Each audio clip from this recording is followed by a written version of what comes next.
안녕하세요. 오늘도 사연 살롱을 찾아주셔서 감사합니다. 왜 그런 말이 있잖아요. 사람 나고 돈 났지 돈 나고 사람 났냐고. 그런데 세상을 살아가다 보면 사람보다는 돈이 먼저일 때가 많은 것 같더라고요. 남들이 돈 없다고 무시하는 건 그래도 참을 수 있는데 가족이 그럴 때면 정말 속절없이 마음이 무너지곤 하더군요. 제가 시집와서 10년 넘게 살면서 저희 시어머니한테 상처를 많이 받았어요. 이유는 하나였어요. 제가 없는 집 자식이란 거였죠. 저보다 5살이나 어린 동서 앞에서 친정 때문에 시어머니한테 차별을 당할 때면 다 때려치우고 이혼해버릴까 하는 생각이 들었던 게 한두 번이 아니에요. 동서가 있는 집 딸이라서 시댁에서도 대우받고 사는 거야. 누가 뭐라고 합니까? 그런데 왜 제 친정을 동선의 집이랑 비교하면서 무시하고 괄시를 하냐고요. 정말이지 그동안 시어머니한테 쌓인 감정을 풀어내자면 사흘 밤낮을 떠들어도 모자르지만 그래도 이번에 제대로 복수할 수 있어서 10년 묵은 채증이 쑥 내려간 기분이랍니다. 그럼 사설은 이쯤에서 접어두고 본격적으로 제 사연을 소개해 드릴게요.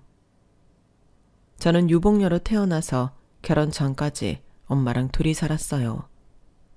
아빠는 전기 배관공이었는데 제가 태어나기도 전에 사고로 세상을 떠나셨거든요. 남편도 없이 혼자 딸을 키우고 살던 엄마는 정말 안 해본 일 없이 고생을 많이 하셨어요.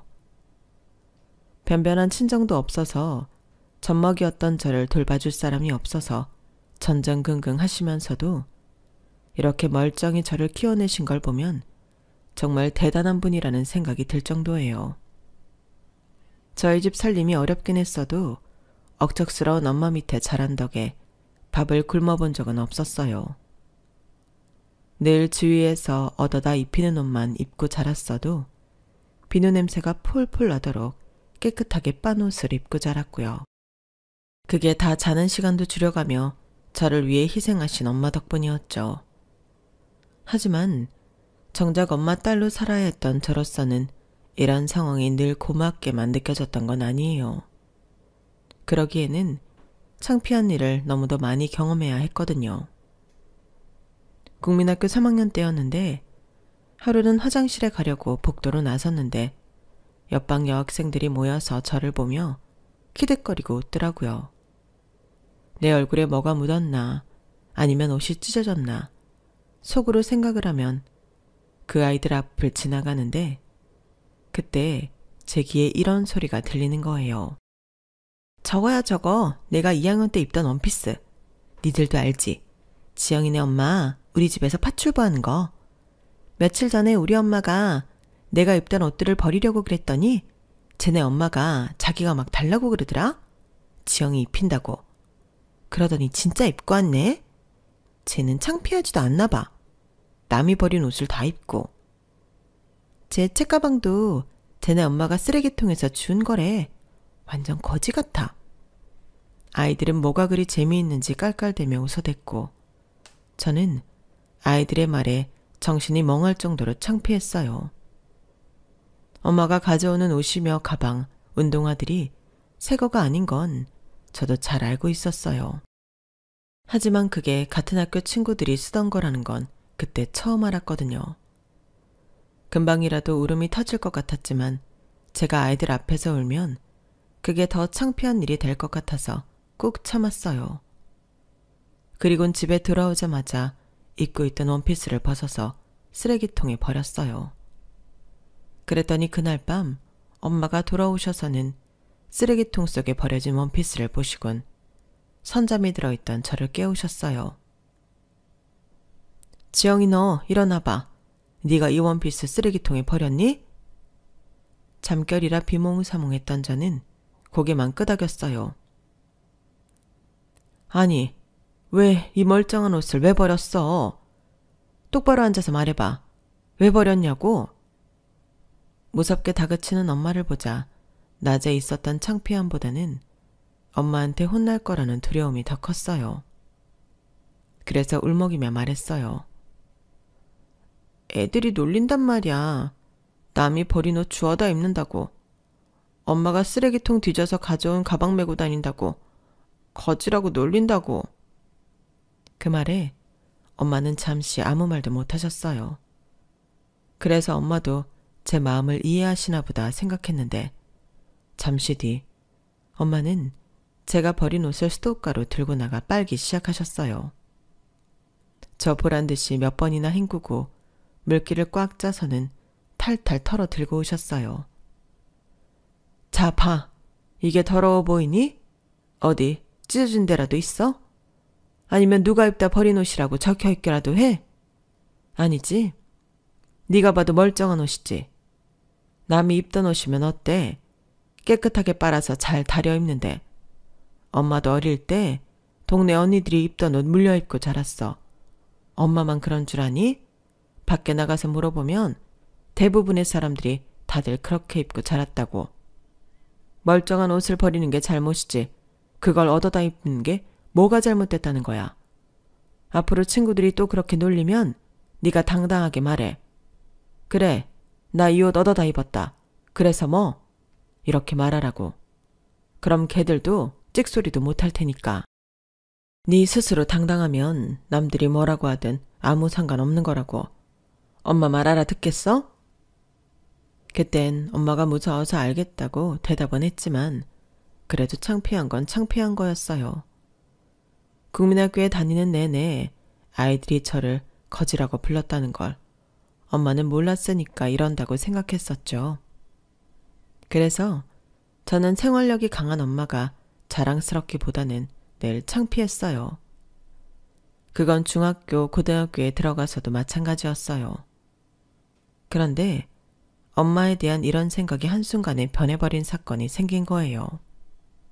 지금도 대입을 앞두고 고3 학생들이 학원에 과외에 사교육을 많이들 받잖아요. 저도 그때도 마찬가지였어요. 반에서 5등 안에 드는 애들 치고 학원 하나 안 다니고 혼자 공부하는 애는 저 하나뿐이었거든요. 다행히도 EBS에서 내신 관련 수업과 수능 대비 수업을 해주었기 때문에 그 강의를 듣고 공부를 할 수 있어서 나름 내신과 수능도 혼자 준비할 수 있었어요. 없는 집에서는 좋은 대학을 나와 좋은 직장을 얻는 게 성공하는 지름길이라는 소리를 들어와서 그랬는지 제 목표는 딱 하나뿐이었어요. 인서울 대학에 들어가는 거. 어떻게든 합격해서 이 지긋지긋한 가난에서 벗어나야겠다고 생각했거든요. 사실 제가 어릴 때부터 엄마가 억척스럽게 일을 하셨던 걸 생각하면 우리 집 상황이 그렇게까지 돈에 쪼들리며 살 정도는 아니어야 했어요. 수입에 비해 지출이 그리 많지 않을 정도로 허리띠를 졸라매고 살았으니까요. 그럼에도 불구하고 매 순간 돈 때문에 허덕이고 살았던 건 바로 저희 본가 때문이었어요. 고아였던 저희 엄마를 처음부터 반대했던 저희 본가에서는 맏아들인 아빠가 결혼하고 1년도 안 돼서 세상을 떠나자 모든 걸 엄마 탓으로 돌렸어요. 재수없는 년이 집에 들어와서 그렇다거나 멀쩡한 아들 잡아먹은 년이라는 오명을 씌워오면서 말이죠. 실제로 아빠는 엄마랑 결혼하기 위해서 본가랑 연도 끊은 상황이었기 때문에 친가 사람들은 저희 엄마에 대한 미움이 심했을 거예요. 그런 사람들한테 엄마는 마음의 빚을 갚는 심정으로 아빠 대신 경제 지원을 해드렸던 거죠. 시동생 학비를 대주고 생활비까지 말이에요. 그러다 보니 우리 집 살림까지 살기가 벅찼던 거예요. 생각해보세요. 아무리 억척을 떤다 해도 딱히 기술도 없는 여자 혼자 벌이로 두 집을 먹여 살려야 하는데 그게 가능하겠냐고요. 제가 고3이 됐을 무렵이 돼서야 시동생이 취직을 하면서 경제적 지원을 멈출 수가 있었어요. 그렇다 보니 그동안 모아놓은 돈이 없어서 제 대학 등록금조차 감당하기 힘들었어요. 제가 기를 쓰고 합격한 대학에 등록 마감일까지도 돈을 다 마련하지 못했거든요. 은행 마감 시간은 다가오고 돈을 구해보겠다고 나선 엄마는 연락이 없고 정말 분침이 하나씩 움직일 때마다 피가 마르는 기분이었어요. 그런데 은행 마감 시간 20분을 앞두고 엄마한테 전화가 온 거예요. 집 앞 사거리 땡땡 은행으로 고지서 들고 나오라고요. 엄마가 그리로 가고 있다고 말이죠. 전화를 받자마자 은행으로 달려나갔어요. 한겨울 칼바람에 숨을 쉴 때마다 목구멍을 칼로 헤집는 것처럼 따가운데도 아픈 것도 모르겠더라고요. 은행 앞에 가보니 엄마가 신문지 꾸러미를 가슴에 움켜 안은 채 발을 동동거리며 저를 기다리고 있었어요. 살면서 그날처럼 엄마가 환하게 웃는 모습은 처음이었어요. 엄마는 저를 보자마자 왜 이렇게 추운데 겉옷도 안 입고 나왔냐고 타박을 하시면서도 얼른 은행으로 들어가자고 제 팔을 끌어당기셨어요. 그렇게 마감 시간 5분여를 남기고 은행 창구에 앉아 등록금 납부를 하게 됐는데 직원이 지폐 개수기로 돈을 세면서 몇 번이나 고개를 갸웃거리더라고요. 그렇게 3번이나 연달아 세어보더니 손님, 납부하시려는 금액에서 5만 원이 부족한데요.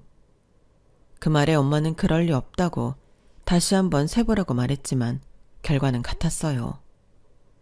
순간 엄마도 저도 얼굴이 흑빛으로 변해버렸어요. 마감 시간은 다가오는데 엄마도 저도 수중에 있는 돈이 그게 다였기 때문이었죠. 단돈 5만 원에 하늘이 무너지는 경험을 하게 된 거예요. 그 순간 저는 머리가 텅 빈 것처럼 멍해져서 아무 말도 못하고 있었는데 엄마가 바들바들 떨리는 손으로 창구 직원 손을 잡으며 그러시더라고요. 저기요, 이거 우리의 대학 등록금이에요. 오늘까지 납부 못하면 우리의 대학 입학 취소된다고요. 제가 모자라는 돈 꼭 갖다 드릴 테니까 어떻게 좀 안 될까요? 내가 맞춰서 받아온다고 한 건데 어떻게 돈이 부족하게 됐는지 모르겠네요. 제발 부탁 좀 드릴게요. 하지만 창구 직원으로서도 어쩔 도리가 없는 일이었어요. 처음 보는 사람한테 자기 돈 5만 원을 줄 수는 없으니까요. 창구 직원은 몇 번이나 죄송하다며 거절을 했어요. 그런데 그때 뒷자리 책상에 앉아있던 직급이 있어 보이는 분이 저희 창구 쪽으로 오시더니 자신의 지갑에서 10,000원짜리 5장을 꺼내 내미시지 뭐예요. 이 돈은 갚지 않으셔도 됩니다. 제가 따님 대학 입학 선물로 드리는 거니까요. 학생, 좋은 대학에 합격한 거 축하해요. 공부 열심히 하세요. 알고 보니 그분은 그 지점 차장님이셨어요. 그 덕분에 저는 등록 마감 2분을 남기고 무사히 등록을 할 수 있었고 원하던 대학에 입학할 수 있었어요. 다음날 엄마는 5만 원을 들고 그 지점을 찾아갔지만 차장님은 끝내 그 돈을 받지 않으셨어요. 그날 엄마는 저와 함께 집으로 돌아가면서 그런 말을 하셨어요. 인간 같지도 않은 놈 공부시키느라 내 새끼 대학도 못 보낼 뻔했다고요. 엄마가 말한 인간 같지 않은 놈은 바로 제 삼촌이었어요. 그동안 엄마가 없는 돈까지 쪼개서 대학 공부까지 시켰던 엄마의 시동생이었죠. 제 대학 등록금 마련이 힘들었던 엄마는 시동생을 찾아가 다만 얼마라도 도와달라 청했는데 대기업식이나 다니는 사람이 그럴 돈 없다며 딱 잘라 말하더래요. 그러면서 그간 자기 대학 공부시켜준 은인한테 모진 말만 퍼부어댔던 거죠. 착각하지 마세요. 그동안 내가 받은 건 그쪽이 주는 대학 등록금이 아니라 내 형 목숨값이었다고요. 우리 형, 당신 같은 여자 안 만났으면 그렇게 죽지도 않았다고. 당장 학비가 없어서 고등학교를 그만두게 될 판이었을 때 삼촌은 저희 엄마를 찾아와 자기가 취업을 하면 꼭 갚겠으니 학비 좀 내달라고 부탁을 했다더군요. 그렇게 고등학교를 졸업하자 대학 등록금을 부탁했고 이후엔 취업 때까지 생활비 부탁을 해왔던 거예요. 다른 건 몰라도 시동생 공부는 시켜야겠다는 생각에 그 고생을 해가며 먹을 거 못 먹고 입을 거 못 입어가며 도와줬더니 돌아온 건 배신뿐이었던 거죠. 그런데 전작 난생 처음 본 은행 직원은 아무 대가 없이 선뜻 5만 원을 내줬으니 그 상황에 엄마는 마음이 더 착잡하셨을 거예요. 그 일이 있고서야 비로소 그동안 엄마가 본가에 금전적 지원을 하느라 우리가 궁핍하게 살아왔던 걸 알게 된 저는 엄마만큼이나 화도 났지만 한편으로는 엄마가 참 안 됐다는 생각을 했어요. 겉으로 보기에는 그렇게 악착 같고 돈밖에 모르는 냉정한 사람 같았는데 실상은 세상 누구보다 마음이 여린 사람이었으니까요. 그런 사람이 선의를 베푼 사람한테 상처를 입었으니 얼마나 속상하겠어요. 그래서 엄마가 받은 상처 내가 치유해드려야겠다는 생각을 하게 됐어요. 나마저 엄마한테 감사한 마음을 갖지 않는다면 삼촌이나 다를 바 없는 인간이 되는 거니까요. 대학 등록을 마치고 한 달여쯤 지나 저는 그동안 아르바이트를 해왔던 곳에서 밀린 월급을 받았어요. 수능이 끝나자마자 대학 등록금에 보태려고 했던 아르바이트였는데 사장님이 월급을 차일피일 미룬 탓에 뒤늦게 받게 된 거였죠. 그 돈을 제날에 받았더라면 엄마 마음고생이 덜했을 텐데 말이에요. 저는 그렇게 받은 돈으로 남자 손수건을 사서 제 등록금을 보태주신 은행 차장님께 선물했어요.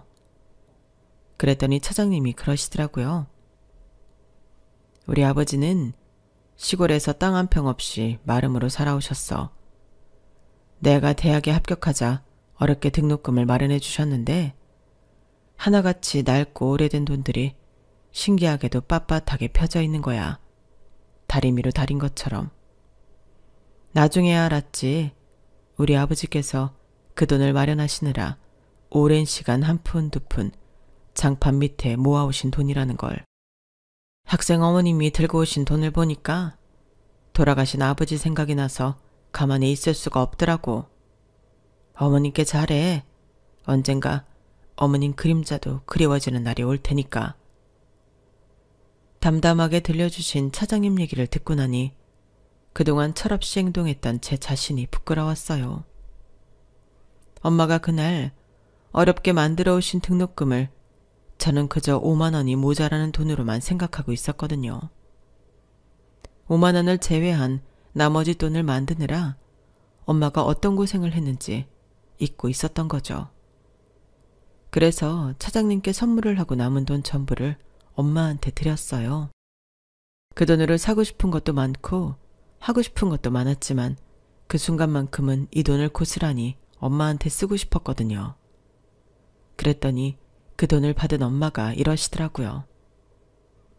됐어. 그 돈은 네가 알아서 써. 남의 자식 등록금도 대준 나야. 그런데 내 자식이 힘들게 번 돈을 내가 뺏어서 써야겠니?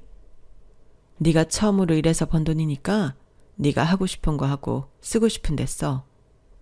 돈도 써봐야 그 가치를 아는 거야. 결국 돈은 다시 제 손에 들어왔고 고민은 시작됐어요.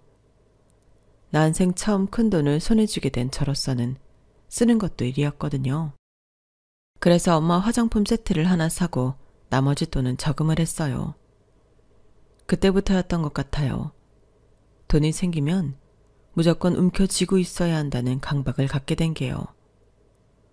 엄마나 제게 무슨 일이 생겼을 때 주변에 도와줄 사람이 없다는 걸 잘 알기 때문에 스스로 준비해야 한다고 생각해서 그랬나 봐요. 엄마처럼 억척스럽게 일을 해서 돈을 벌 자신은 없었지만 그래도 번 돈을 쓰지 않고 모으는 건 자신이 있었어요. 워낙 어릴 때부터 돈 쓰고 사는 거에 익숙치 않아서 돈을 쓸 때마다 죄책감을 느끼는 편이었거든요. 대학을 졸업하고 직장을 다니면서 월급을 벌면서도 저는 제 자신을 위해 돈을 쓰는 걸 두려워했어요. 주변 동료들을 보면 한 달 동안 노력한 내 자신을 위한 보상이라며 고가의 전자기기도 사고 명품 백도 할부로 사곤 했지만 저는 온전히 내 자신을 위해 치킨 한 마리 사는 것도 쉽게 안 되더라고요. 그러다 보니 직장 동료 사이에서 말들이 좀 있었던가 봐요. 제 앞에서는 안 그런 척을 했지만 제 뒤에서는 다들 지질이 궁상이라는 말들을 했던 모양이더라고요. 그걸 어떻게 알았냐고요? 제 옆자리에 있던 동료가 결혼 직후 회사를 그만두게 되었는데 퇴사하는 날 제게 그러더라고요. 지영씨, 지금부터 내가 하는 말 고깝게 듣지 말았으면 좋겠어. 어차피 나는 떠나는 사람이니까 굳이 이런 얘기 안 하고 모른 척 할 수도 있지만 그래도 그동안 지영씨한테 도움받은 것도 있고 해서 해주는 말이야.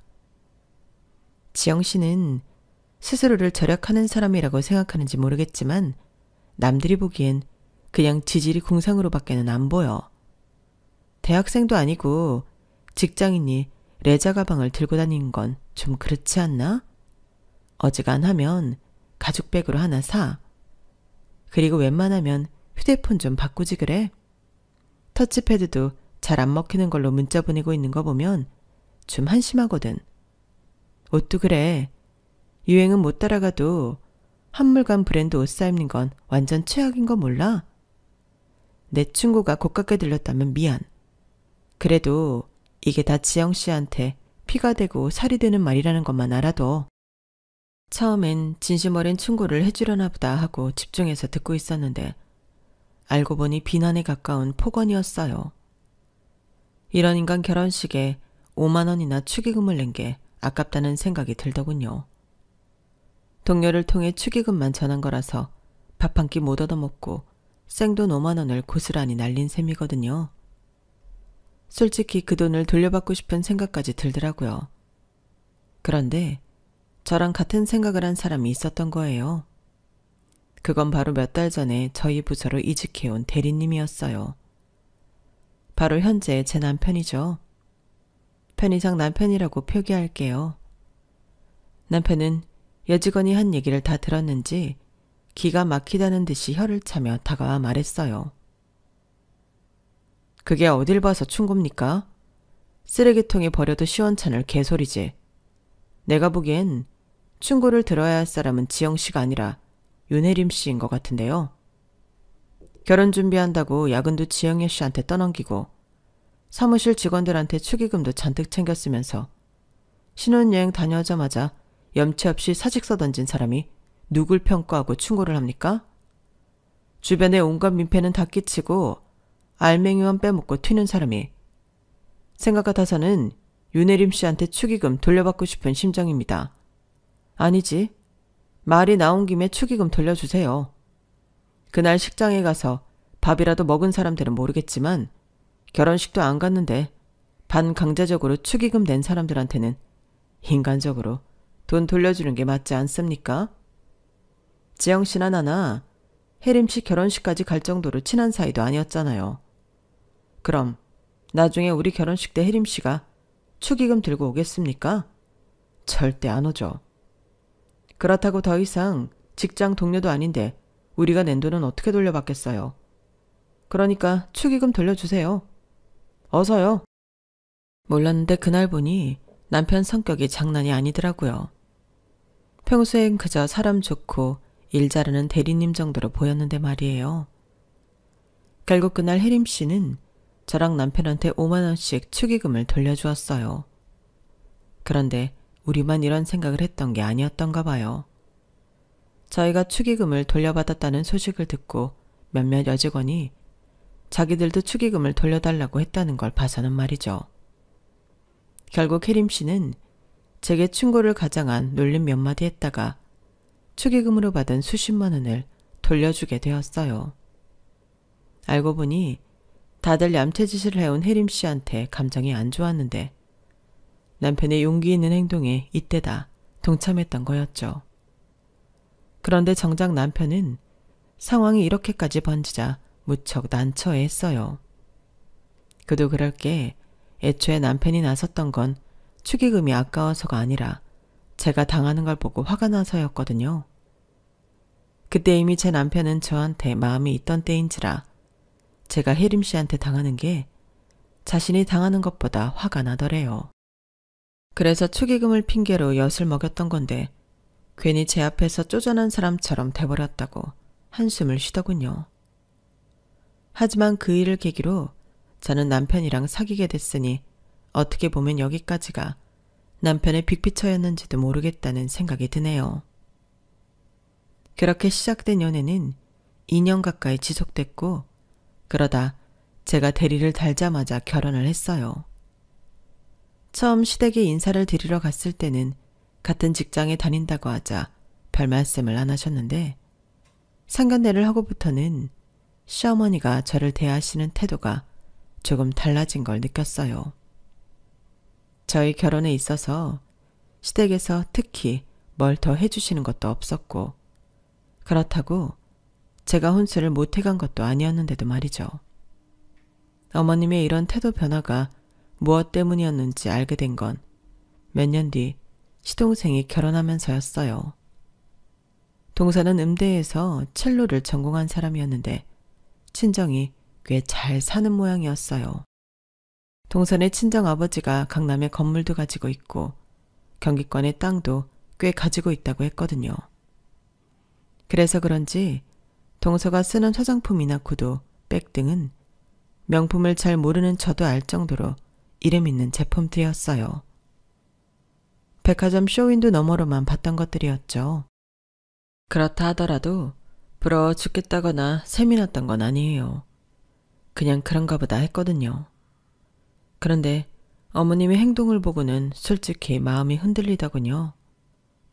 저한테는 늘 무뚝뚝하고 고압적으로 행동하시던 어머님이 동서한테는 어쩜 그렇게 봄날 햇살처럼 따뜻하게 대하시던지 옆에서 보는 제가 다 부러울 정도였어요.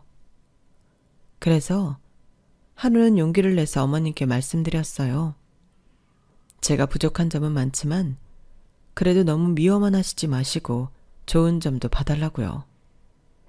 그랬더니 어머님이 헛웃음을 지으시면서 그러시더군요. 그래, 네가 무슨 죄겠니? 네 부모 직업을 네가 지정해준 것도 아닐 텐데. 그런데 말이다. 네가 아무리 노력을 해도 난 네가 좋게는 안 보일 것 같구나. 너 상견례 날 내가 무슨 소리를 들었는지 아니? 그날 한정식집 입구에서 네 엄마랑 만나서 같이 들어가는데 그 식당 사장이 네 엄마한테 그러더라. 시간 나면 자기네 건물 청소도 부탁한다고. 네 엄마가 뭘 해먹고 살든 솔직히 나 상관없다. 그런데 내 사돈이 남의 건물 청소나 하고 산다는 걸 사람들이 아는 건 또 다른 문제지. 내가 네 엄마랑 동급 취급을 받게 될 게 뻔하니까. 그날 그 한정식집에서 내가 얼마나 창피하고 모멸감을 느꼈는지 아니? 서빙을 하는 것들도 죄다 내가 건물 청소부 사돈이라는 걸 알 텐데 나를 온전히 손님으로 봐주겠냔 말이야. 내가 왜 네 엄마 때문에 별것도 아닌 것들한테 동정을 받아야 하니? 내가 왜 그래야 하냐고. 내가 너를 작은 애랑 차별한다고 안 입고 온 모양인데 그렇게 따지면 나는 네 친정 때문에 불쾌한 게 이만저만이 아니다. 그러니 다시는 이런 소리 하지 말아라. 내가 내 며느리 예뻐하고 말고는 내 마음이니까. 그러니까 어머님 태도가 변한 건 저희 엄마 직업 때문이었던 거예요. 당시 저희 엄마는 그간 모아둔 돈으로 엄마가 일하던 청소업체를 인수해 운영하고 있었는데 하필 한정식집 사장님이랑도 안면이 있었던 모양이었어요. 솔직히 저는 건물 청소하는 일이 남들 앞에서 고개를 못 들 정도로 창피한 일이라고 생각하지 않아요. 남의 돈 훔쳐서 먹고 사는 것도 아니고 열심히 노동을 해서 돈을 버는 깨끗한 일이니까요. 그런데 시어머니 입장에선 그게 창피하고 싫다고 하시니 더 말씀드릴 말이 없더라고요. 그렇다고 엄마한테 다른 일을 하시라고 할 수도 없는 노릇이어라서 앞으로 내가 잘하면 어머님이 그래도 마음을 열어주시지 않을까 기대를 걸어볼 수밖에 없었어요. 그런데 그런 제 바람과 달리 동서가 시집을 오고 난 뒤부터 어머님과의 사이는 점점 더 멀어졌어요. 저랑 살아온 시간이 더 긴데도 불구하고 어머님과 동서는 그 짧은 시간에 무척 가까워졌거든요. 그러면 그럴수록 어머님은 점점 더 저를 멀리하시고 말조차 섞는 걸 싫어하셨어요. 제가 어머님께 뭔가를 여쭈어 볼 때면 단답형으로 대꾸를 하시거나 턱이나 손으로 가리키시는 정도였는데 동서한테는 먼저 살갑게 말도 거시고 칭찬을 그렇게 해주시더라고요. 그러면서도 제게 시키실 일은 따박따박 시키시는 걸 보면 어떤 의미에서 참 대단한 분 같았어요. 그중 하나가 아버님 제사였어요. 제가 시집 왔을 때는 본가에서 어머님이 직접 지내시던 제사였는데 제가 시집 오고 이듬해부터는 저희 집에서 저더러 지내라고 하시더라고요. 어차피 장남이 물려받아야 할 제사이니 미리 받아서 하라고요. 당시만 해도 아이가 없었던 터라 어머님 말씀을 순순히 따랐는데 그해 겨울 계획에 없던 임신을 하게 되면서 육아와 직장생활까지 병행하다 보니 제사를 떠맡은 게 후회가 되더라고요. 하지만 어쩌겠어요. 이미 엎어진 물이기도 하고 언젠가 제가 맡아야 할 일이기도 했으니 어떻게든 해보는 수밖에요. 생각해보면 어차피 본가에서 제사를 지내도 제가 가서 일을 다 할 게 뻔하니까 차라리 제 집에서 지내면 이동 시간도 줄고 차라리 낫겠다는 생각도 있었어요. 그래서 매번 아버님 제사 때마다 월차를 내거나 반차를 내고 집에서 음식 준비를 하곤 했어요. 그리고 문제의 사건이 있었던 그날은 남편도 월차를 내고 함께 제사 준비를 했어요. 매번 저한테만 집안일을 떠넘기는 게 미안하다며 앞으로는 제사 때 자기도 월차를 내고 함께 일을 하겠다고 하더군요. 남편이 이렇게 할 수 있었던 건 그해 초부터 개인 사업을 시작했기 때문에 가능할 수 있었어요. 회사에 눈치 볼 사람이 없었으니까요. 남편이랑 음식 준비를 하고 상까지 다 차리자 동서가 전화를 했더라고요. 어머님 모시고 저희 집으로 오고 있다고요. 마침 우리 애가 졸린지 칭얼거리길래 제가 애를 재우고 오겠다고 했더니 남편이 말리더라고요. 어머님이 오셔서 네가 안 보이면 또 한 소리 하실 거라고요. 그래서 남편이 아이를 방에 데려가 재우기로 하고 저는 어머님과 시동생 내외를 맞았어요. 어머님은 집에 들어오시자마자 미리 차려놓은 상을 매의 눈으로 살펴보시더니 아니나 다를까 혀부터 차시더라고요. 동서가 옆에 있으니 평소보다도 더 과하게 못마땅한 티를 내시는 것 같았어요. 어머님은 꼭 동서 앞에서는 별거 아닌 걸로도 트집을 잡아가며 제게 핀잔을 주시거든요. 얘 음식 해놓은 꼴하지 마라. 너 소고기 산 적 어디 걸로 한 거니? 설마 수입 소고기 쓴 건 아니지? 그리고 이 과일들 말이다. 너는 어쩌면 이렇게 손이 작니? 다른 건 몰라도 제사상의 과일은 좋은 거 쓰라고 내가 몇 번이나 말하니?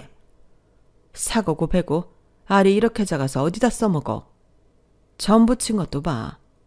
니네 친정에선 이런 것도 전이라고 해먹냐? 내가 귀신이라도 이런 제사상엔 젓가락 깔 데가 없겠다. 이래서 며느리는 좀 사는 집 여자를 데려와야 하는 거야. 지 친정에서 보고 자란 게 없는데 뭘 알겠냐고. 고기도 먹어본 놈이 먹는다고 제대로 쓰고 살아봤어야 흉내라도 내지. 아, 제사상 차릴 때마다 내가 너 때문에 늙는다 늙어. 하루 종일 기름 냄새 맡아가며 발이 퉁퉁 붓도록 일을 하고도 수고했다는 말 한마디 못 듣는 것도 억울한데 이런 취급까지 당하니까 억울하고 창피해서 눈물이 핑 돌았어요. 매번 제사상 차릴 비용 한 푼 안 주시고 저한테 다 떠넘기시면서 이런 식으로 말씀하시면 안 되는 거잖아요. 고기도 늘 비싼 한우로 준비하고 과일도 제일 크고 싱싱한 걸로 준비한다고 하는데도 왜 매번 어머님 눈에는 제가 아는 모든 게 형편없는 싸구려로 보이는 건지 이해가 안 갔어요. 특히 동서가 들어오고 난 이후로 더 이렇게 저를 못 잡아먹어서 안달이시니 정말 미치겠더라고요. 그래서 이번엔 저도 더는 안 되겠다 싶어서 한 말씀 드렸어요. 어머님, 저 하루 종일 힘들게 일만 했어요. 회사에서 오전 근무 마치자마자 반차 내고 장 봐와서 지금까지 일하느라 점심도 못 먹었다고요. 그런데 수고했다는 말 한마디 없으시고 타박만 하시니까 너무 서운해요. 소고기는 한우 맞고요. 과일은 과일 가게에서 제일 크고 싱싱한 걸로 샀어요. 저 아버님 제사상에 싸구려 재수 올린 적 없어요. 평소에 비싸서 저희는 못 사먹는 제일 좋고 크고 싱싱한 걸로만 준비한다고요. 그런데도 어머님 눈에는 안 차신다면 할 수 없네요. 정 마음에 안 드시면 앞으로 제사상은 어머님이 준비하세요. 그러자 시어머니가 눈을 부릅뜨고 달려드셨어요. 이게 아주 못 배워먹은 티를 내는구나. 뭐가 어쩌고 저째? 누구 보고 제사를 지내라고? 얘가 아주 날이 갈수록 가관이구나. 그래, 네가 할 만큼 했다고? 고기고 과일이 제일 크고 좋은 걸로만 샀다고? 하이고 얘. 내가 이날이 때까지 소고기며 과일 한 번 안 사본 사람인 줄 아니? 작은 애야, 네가 말해봐라. 지난 추석에 내가 너희 친정에 보낸 한우 세트 말이다. 그거랑 이 상에 오른 소고기랑 차이가 나니 안 나니? 그리고 올 설에 보낸 과일 세트랑 상에 오른 과일이랑 크기 몇 대까리 차이가 나 안 나? 어머님도 참, 형님도 있는데 저한테 그런 걸 물으시면 제 입장이 곤란하잖아요.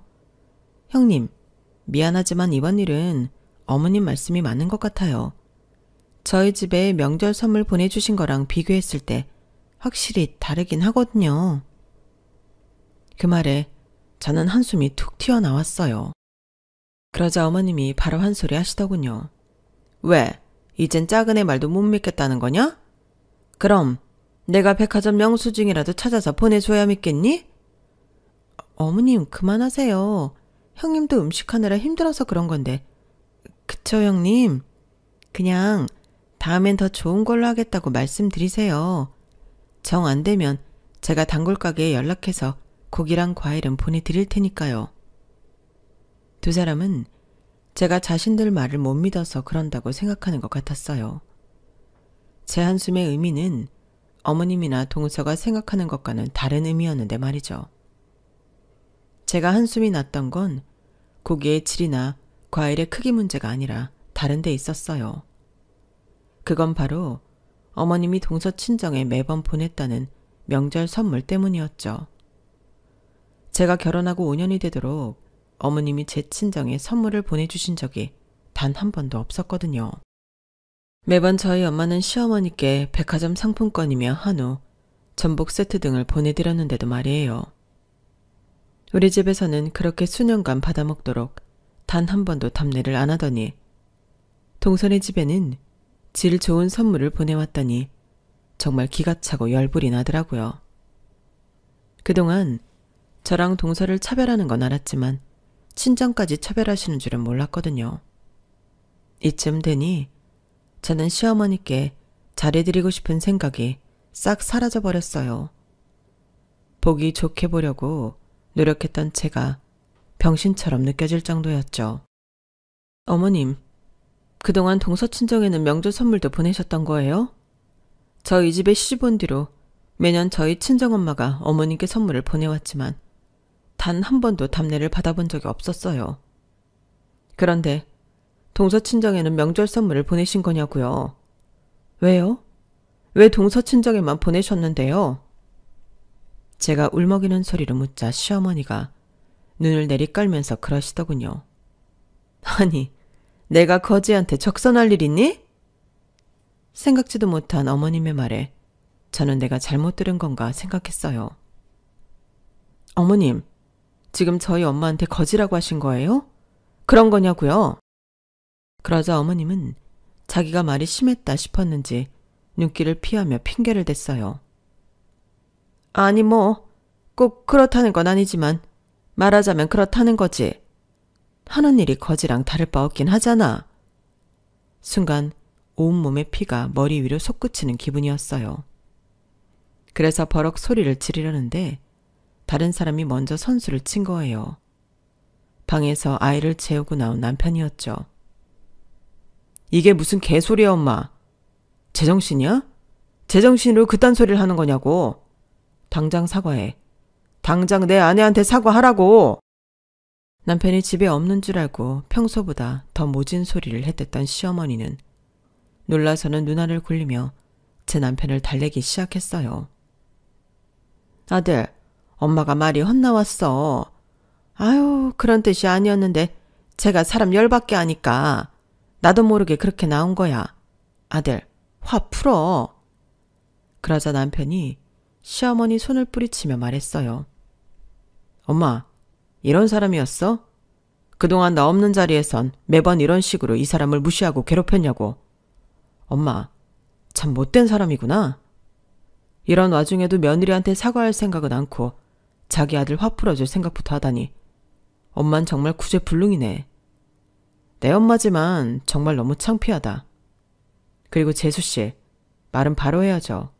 고기랑 과일 사서 보내겠다고요? 참 어이가 없어서. 지금 내 아내가 남의 집 제사 지냅니까? 내 아내만 이 집 며느리예요. 재수씨도 와서 함께 일을 할 생각을 해야지.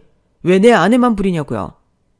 아무튼 내가 오늘 똑똑히 한 이상 앞으로 우리 집에서 제사는 못 지내요. 아니, 앞으로 엄마랑 안 보고 살 거야. 나한테 제일 중요한 사람은 엄마가 아니라 내 아내니까. 그게 누구든 내 아내한테 함부로 하는 인간들과는 절대 상종 안 할 거라고. 그러니까 돌아가.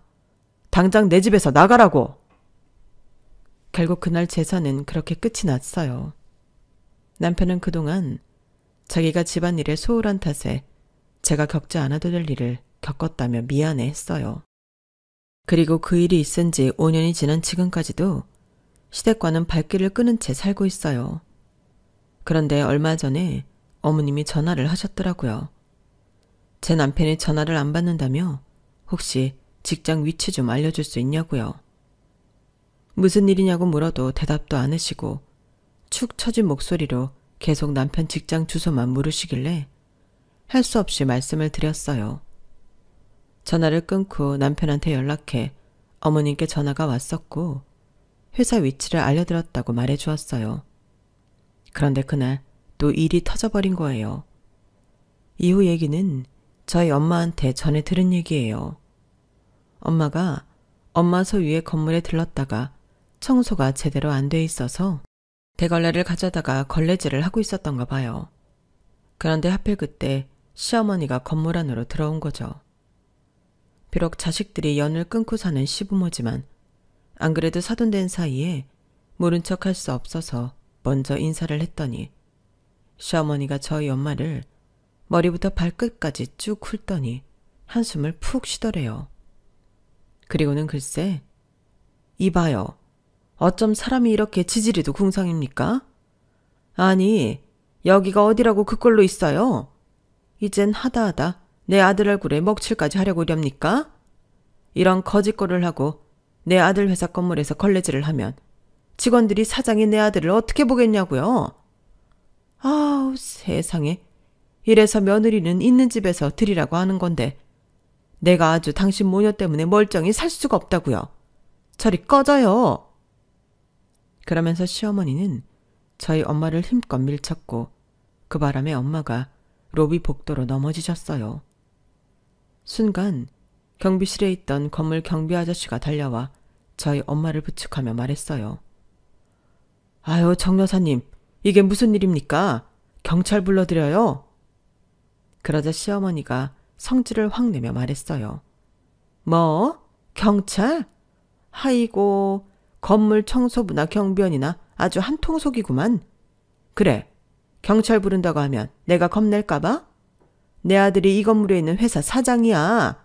어디서 까불어?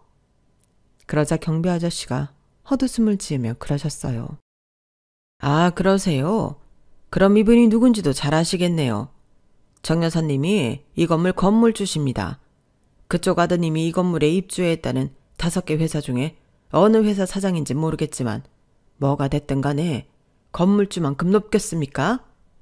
그리고 정 여사님이 건물주가 아니라고 해도 그렇습니다. 사람을 함부로 밀쳤으면 사과부터 한 게 도리죠. 누가 높으니 낮으니 떠들 게 아니라 죄송합니다.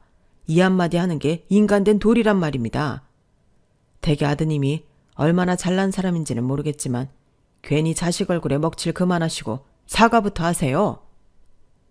이후 남편이 연락을 받고 로비로 내려왔고 시어머니는 저희 엄마한테 고개 숙여 사과를 했다고 하네요. 전후 사정을 다 들은 남편은 자기 어머니는 팽개치고 저희 엄마를 모시고 근처 정형외과로 달려갔고요.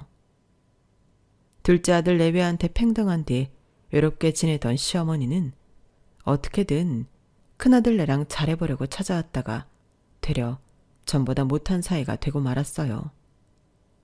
자신이 그렇게 무시했던 사돈이 건물주가 됐다는 소식도 들었으니 한동안 밤잠은 다 잔 거라고 봐도 무방할 거예요. 엄마한테 이 얘기를 전해 듣자마자 저는 10년 묵은 채증이 훅 내려갔고요. 그러고 보면 세상 일은 참 모를 일인 것 같습니다. 그러니 사람 함부로 대하면 안 될 일인 거죠. 지금까지 제 사연을 들어주셔서 감사합니다. 모두들 뜻하시는 바 다 이루시고 열심히 사신 만큼 부자 되세요. 여러분, 사연 댓글에 응원과 현명한 조언 부탁드려요. 좋아요와 구독은 저에게 큰 힘이 됩니다. 오늘도 좋은 일 가득하세요.